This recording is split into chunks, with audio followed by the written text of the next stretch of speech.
say anything is they don't know what to do. And I've spent the last 3 weeks, I said it in the speech that I gave at ARC, in a pretty dark place, because I like to think I'm a pretty clever guy. I talk to people like you who are way more clever than me, and to many others. And I say to them the same thing. How does this get fixed? Because what I see is we have an open border. And there is, despite the fact there was a poll done in recent weeks which showed that 92% of Conservative voters and 70% of Labour voters, which was higher than I expected, support deporting people who glorify terrorism. And yet we sit here, all three of us, knowing full well, as everybody watching this does, that despite the fact that we have a quote-unquote far-right government, that is never, ever going to happen. Well, it might not happen under this government, but it'll happen under one in the future. The first thing is the British public are totally right. I do not want to live in a country with Hamas supporters. I want them deported. I want them chucked out. Simple. And I will do everything I can to ensure that happens. I am fed up, by the way, of the centrist dad hand-wringing era, where people say, oh, but might it be against our liberal values, and might our liberalism... I'm not as interested in that as I am in Britain remaining Britain. I am much more interested in that. At every time of national emergency in our nation's history, we gave something up to survive. We did in the Napoleonic Wars, we did in the wars of the 20th century, and we will have to now. This is the thing we give up, extending tolerance to people who do not extend it back to us. It should be over, that era. The first person who must be deported from the UK and have his citizenship withdrawn is a man called Mohammed Sawalha, who lives in North London. I'm happy to start handing out his address if need be. Mohammed Sawalha is a former military commander of Hamas in the West Bank. He has been living peacefully in the UK, that is undisturbedly, I should say, undisturbed in the UK for many years now. Under the last Labour government, he seems to have got UK citizenship. Now, to get UK citizenship, you have, among other things, to show that you're a person of good character. I would submit that if you are a military commander of Hamas, you are not a person of good character. Now, what is to be done about this man? He is currently not in the UK. He is in Istanbul. And again, I'm very happy to give out his location, should people want it. I do not want that man back in my country. I don't want him here. If he arrives back here, he should be arrested and deported. Now, I would also like him to go to the Gaza. Mohammed Sawalha should not be in the UK. The name of this man is now out there. It was put on the front page of the Sunday Times a couple of weeks ago. I immediately got my lawyers to write to the Home Secretary, the Prime Minister, the Director of Public Prosecutions, and the Attorney General, saying that if they do not prosecute him, I will get a prosecution myself. This man cannot live in my country. He will be the first, and we will see how many more need to come after him. He should not have British citizenship. We do not want him here. We have not benefited from his being here. Let me throw one other name straight out there who should be on the same list. A man called Mohajerani, the former Deputy Prime Minister of Iran. He lives in Harrow. Again, I'm very happy to start giving his address out. Why does he live in Leafy Harrow, this man? We don't know. The last Labour government gave him right to remain in the UK. Who is Mohajerani? Two things might be of interest. One, he was the man who the Ayatollah Khomeini got to write the book-length justification of the fatwa calling for the murder of the British novelist Salman Rushdie. Why is Salman Rushdie's life in such peril and has been since Valentine's Day 1989, and Mohajerani lives peacefully in Leafy Harrow? I don't want him to. Second, apart from justifying and calling for the murder of a British novelist, Mohajerani was also involved in the prison massacres of leftists and communists in Iran in the 1980s. One of his former colleagues has been prosecuted for war crimes in a European court in the last year. I see no reason why Mohajerani should not also be prosecuted under the same crimes. Why should we live with these people? Why should they be here? My forebears didn't fight off generation after generation of enemies, only to have these enemies given the right to remain here. We'd have no need of them. Our country has not benefited from them. Get them out. Get them out. And if the government will not do it, at some point the people will do it. And I would submit that will be much uglier. And it's... Man, oh man, what is it with you folks on the other side of the pond? You Brits, come on. I know it's not the average citizen, folks, that's out there. If the average citizen had their say, and they do, they don't want these people in the country. They don't want these people to get citizenship.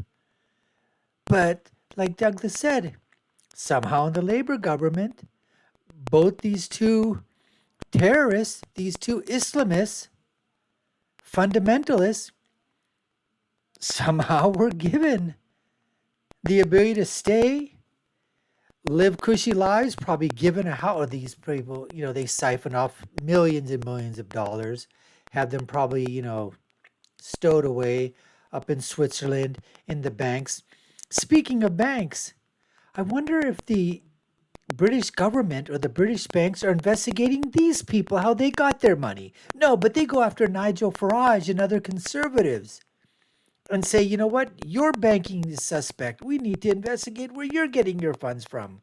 Whether you have two terrorist Islamists from Iran who are living high on the hog in Britain, probably on British taxpayer money. I don't know that for certain or whatever, but I'm sure there was some things given to these people.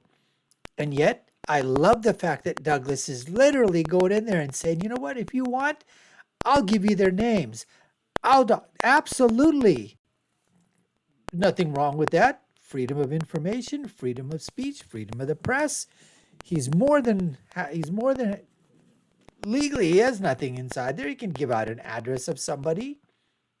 It's public knowledge. That's exactly what needs to be done. But like he said, he doesn't want them in his country. People don't want him in his country. These two are spitting in the face of the British government and the average citizen in Britain who basically does not want. And as far as that's right, you sympathize with a foreign government, a foreign entity, and you sympathize with them, and you like the fact that they're committing terrorist acts, and you would like them to continue committing terrorist acts, you have no business being a citizen or a sovereign national of the UK or anywhere else, I might add. Anyways, folks, that's what's on tap for you today. We've got Douglas Murray being interviewed by Konstantin Kisin and Foster. And listen, I want to give you my political prescription from my political perspective. When you've got these gentlemen sitting together talking about culture, religion, Islamists, what do you do about Hamas supporters or ISIS supporters or Al-Qaeda supporters, or you support terrorists or fundamentalists? What do you do? What's the opinion? Let's get back to more of the debate right now. I would have said, this is too far. But the thing, even above the Sir David Amos and coming as a former teacher, the thing that really opened my eyes to the cowardice within our institutions was the Batley Grammar School case. Yes, absolutely. Shameful. And the capitulation of the union, the refusal to stand by their member, which is a working class tradition going back absolutely. Generations. One of the finest traditions of the unions. And they just abdicated responsibility. And it just shows, for me, that there is very few people in power who've got the backbone to be willing to tackle this. They don't have the cojones, they don't have the balls. Well, the people who do want to tackle it will come to power. Well, Douglas, this is a thing that has been discussed, and I want to raise with you. I mean, I agree with you.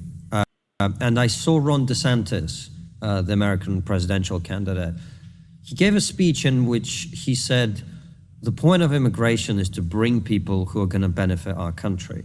And I thought, I haven't heard someone say that for about 20 years. As a politician. UK. Yeah, quite. Which to me seems like a fairly uncontroversial statement, actually.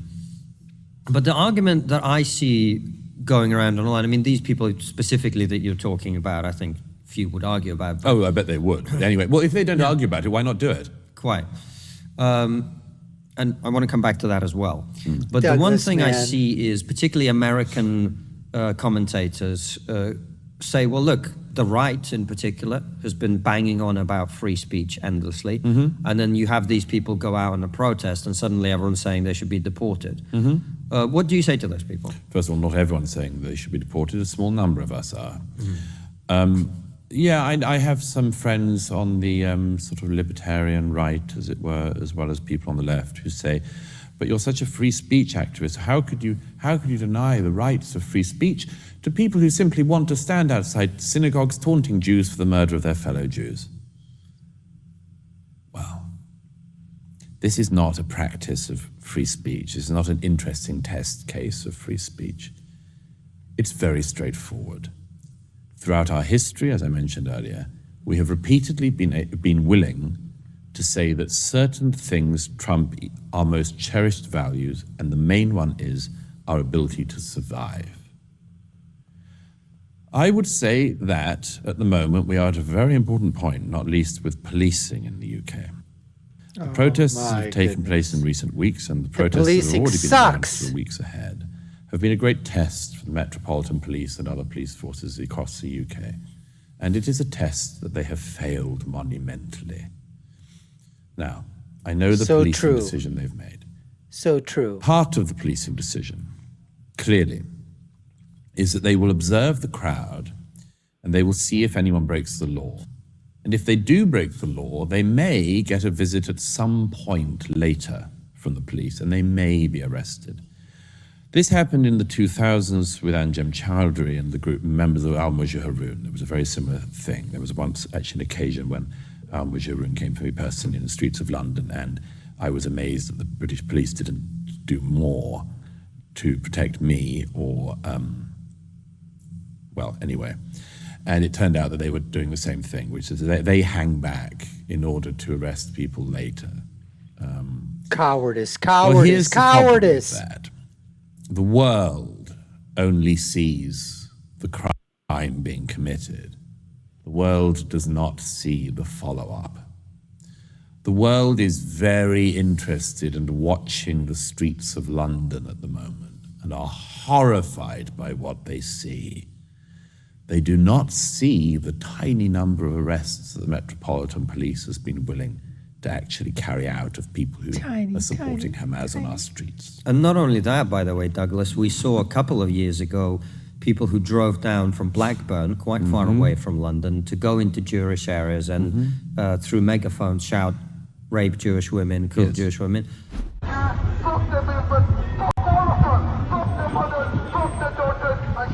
That shouldn't be allowed under free speech laws. Those people were arrested and not prosecuted. Yes. Maybe they should have tweeted it. BS. Yeah, they should have BS. called them, what was the crime that Lawrence Fox committed again that brought the whole world crashing down a few weeks ago? They should have said they wouldn't shag them, which is Yes, the opposite exactly. of what they seem to be. Wasn't that a good idea? They should have gone through Jewish areas saying, I wouldn't shag them. That would have got the police interested and probably Ofcom.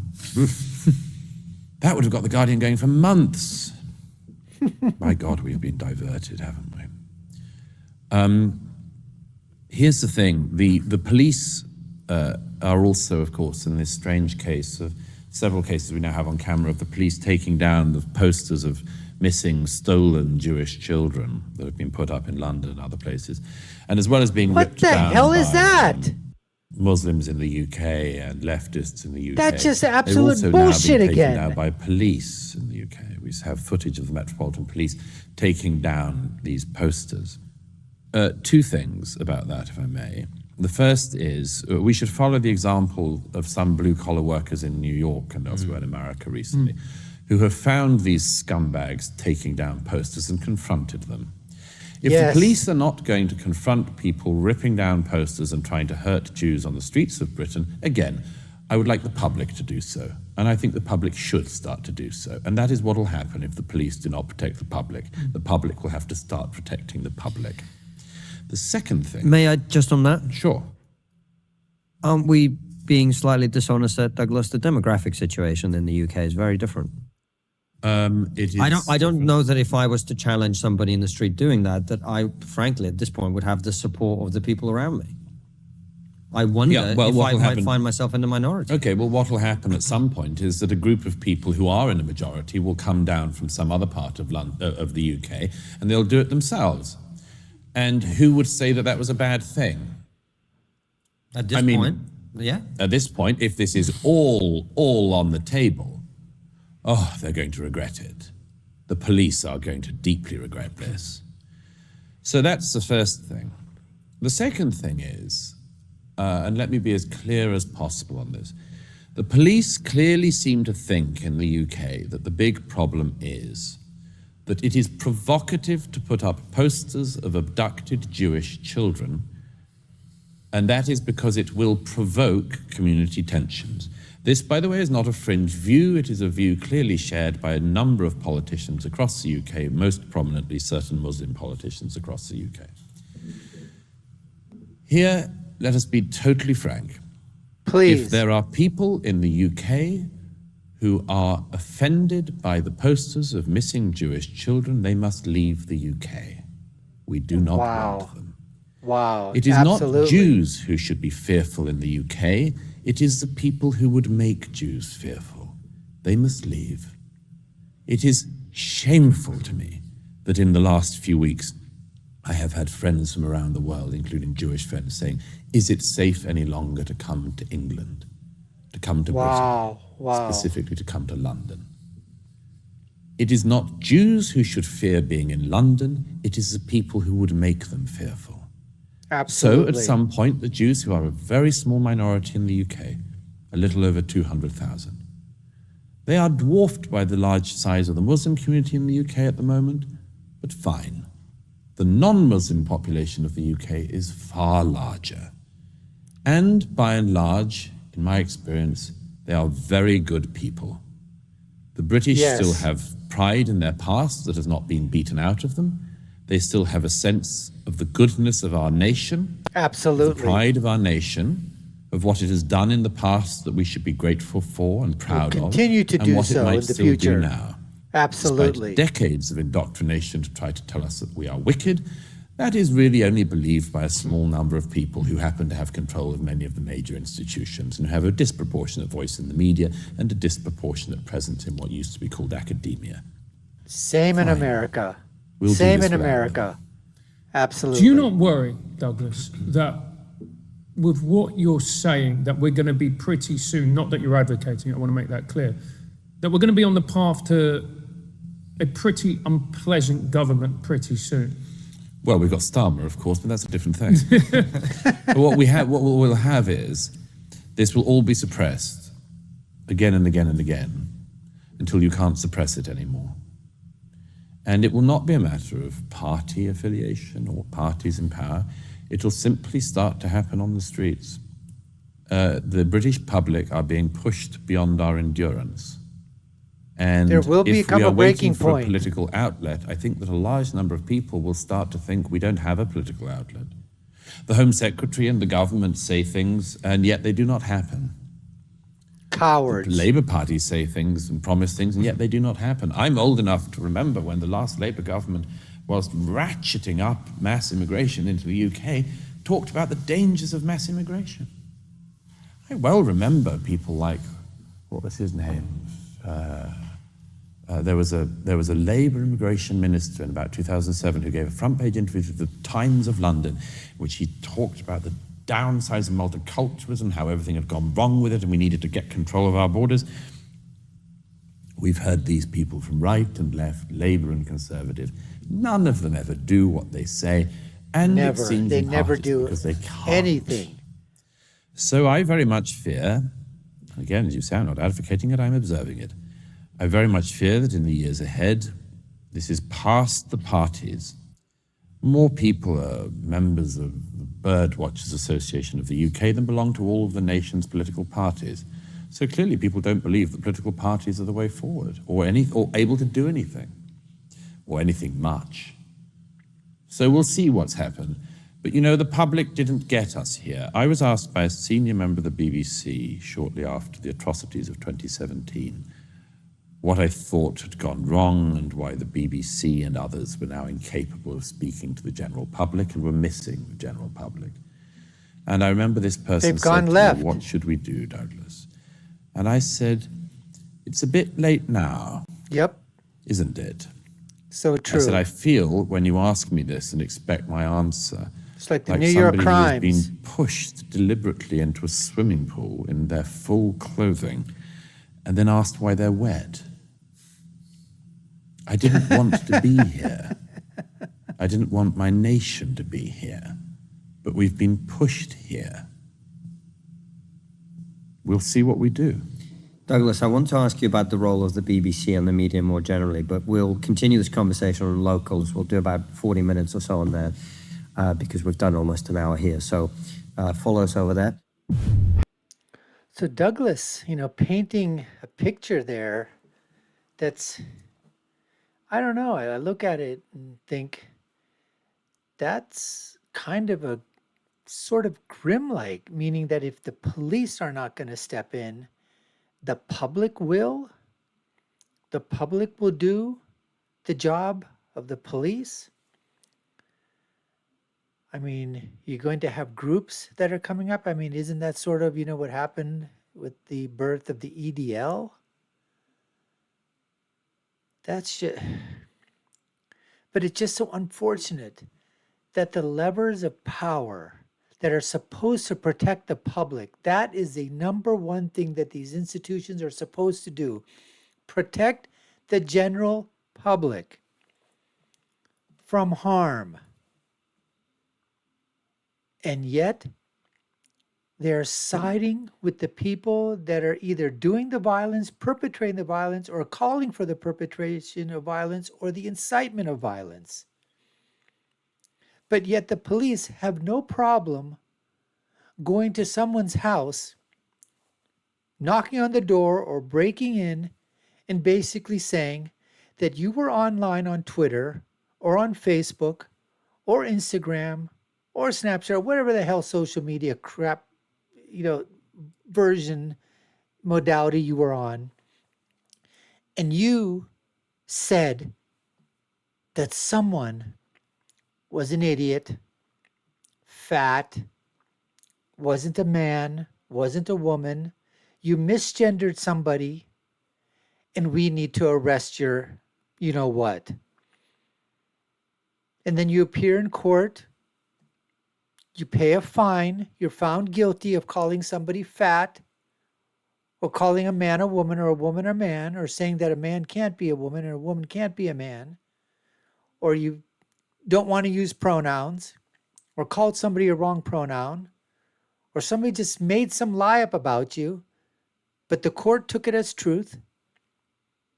Community service, sometimes you go to freaking jail. Mostly people, probably the common man, the common woman. And that's what happens in the United Kingdom. And people wonder what the hell's going on. That's what happens here, folks. It's what we call country class versus country club class. People say there's two different levels of, punishment, two different levels of justice in America. It's like the Hillary Clintons and the establishment and the elites and then the regular people, that if we had done a tenth of what those people did, we'd be handcuffed behind our backs, perp walked out of our homes at the point of guns, SWAT team, 20, 30 people there with rifles and machine guns pointed at your kids and your wife and and anybody else that are family members there. And you taken out of your home in the middle of the morning, all because, you had the audacity to say something wrong against somebody in power. But somebody in power says the same thing and nothing happens to them. No, they get called to come on a show, MSLSD or one of the Alphabet or the Google networks. Two-tier form of justice. I think there's more than two-tier form of justice that happens in the United States and obviously in Britain. The haves and the have-nots. And this happens on both sides of the aisle. Labor conservative over across the pond. You got conservative and Democrats and Republicans over here on this side of the Atlantic. It's unfortunate. It's unfortunate, but that's what happens. If you've got money, if you've got the power, you might be able to escape the wrath of justice because the scales don't balance equally. They're heavily weighted on the elite, the establishment class, what we call the country club class. What do we say all the time? What do? They make rules for thee, but not for the we, the establishment and the elites.